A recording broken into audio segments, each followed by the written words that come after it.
பரிசுத்த வேதாகமம் புதிய ஏற்பாடு 1 யோவான் 4ஆம் அதிகாரம்.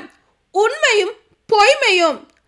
அன்பார்ந்தவர்களே, தூய ஆவியின் தூண்டுதல் தமக்கு இருப்பதாக சொல்லிக் கொள்ளும் எல்லாரையுமே நம்பிவிடாதீர்கள். அந்த தூண்டுதல் கடவுளிடமிருந்து வருகிறதா என சோதித்தறியுங்கள். ஏனெனில் போலி இறைவாக்கினர் பலர் உலகமெங்கும் தோன்றி உள்ளனர். இயேசு கிறிஸ்து மனிதராக வந்தவர் என்னும் உண்மையை ஏற்றுக்கொள்ளும் தூண்டுதல் அனைத்தும் கடவுளிடமிருந்து வருவது. இவ்வாறு கடவுளிடமிருந்து வரும் தூண்டுதல் எதுவென அறிந்து கொள்வீர்கள். இயேசுவை ஏற்று அறிக்கையிட மறுக்கும் தூண்டுதல் எதுவும் கடவுளிடமிருந்து வருவதல்ல. இதுவே எதிர் கிறிஸ்துவிடமிருந்து வரும் தூண்டுதல். இந்த எதிர் கிறிஸ்து வருவதாக நீங்கள் கேள்விப்பட்டிருக்கிறீர்களே, இதோ இப்போதே அவன் உலகில் இருக்கிறான். பிள்ளைகளே, நீங்கள் கடவுளை சார்ந்தவர்கள். நீங்கள் அந்த போலி இறைவாக்கினர்களை வென்றுவிட்டீர்கள். உங்களில் இருப்பவர் உலகில் இருக்கும் அந்த எதிர் கிறிஸ்துவை விட பெரியவர். அவர்கள் உலகை சார்ந்தவர்கள், எனவே தான் உலக சார்ந்தவற்றையே பேசுகிறார்கள். உலகமும் அவர்களுக்கு செவி சாய்க்கிறது. ஆனால் நாம் கடவுளை சார்ந்தவர்கள். கடவுளை அறிந்து கொண்டோர் நமக்கு செவி சாய்க்கின்றனர். கடவுளை சாராதோர் நமக்கு செவி சாய்ப்பதில்லை. இதிலிருந்து உண்மையான தூண்டுதல் எது, பொய்யான தூண்டுதல் எது என்பதை நாம் அறிந்து கொள்ளலாம். அன்பும் நம்பிக்கையும். அன்பும் கடவுளும். அன்பார்ந்தவர்களே, ஒருவர் மற்றவரிடம் அன்பு செலுத்துவோமாக. ஏனெனில் அன்பு கடவுளிடமிருந்து வருகிறது. அன்பு செலுத்தும் அனைவரும் கடவுளிடமிருந்து பிறந்தவர்கள். அவர்கள் கடவுளை அறிந்துள்ளார்கள். அன்பில்லாதோர் கடவுளை அறிந்து கொள்ளவில்லை. ஏனெனில் கடவுள் அன்பாய் இருக்கிறார். நாம் வாழ்வு பெறும் பொருட்டு கடவுள் தாம் ஒரே மகனை உலகிற்கு அனுப்பினார். இதனால் கடவுள் நம் மீது வைத்த அன்பு வெளிப்பட்டது.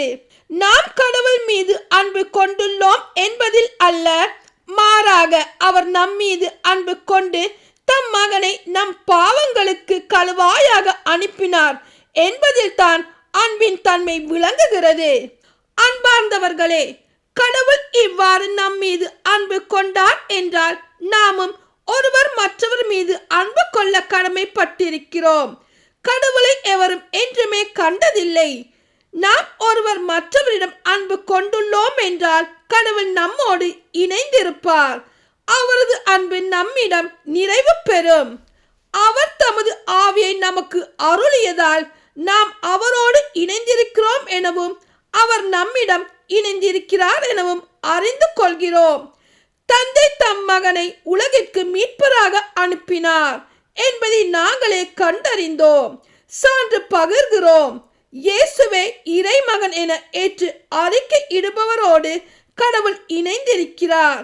அவரும் கடவுளோடு இணைந்திருக்கிறார். கடவுள் நம்மிடம் கொண்டுள்ள அன்பை அறிந்துள்ளோம், அதை நம்புகிறோம். கடவுள் அன்பாய் இருக்கிறார்.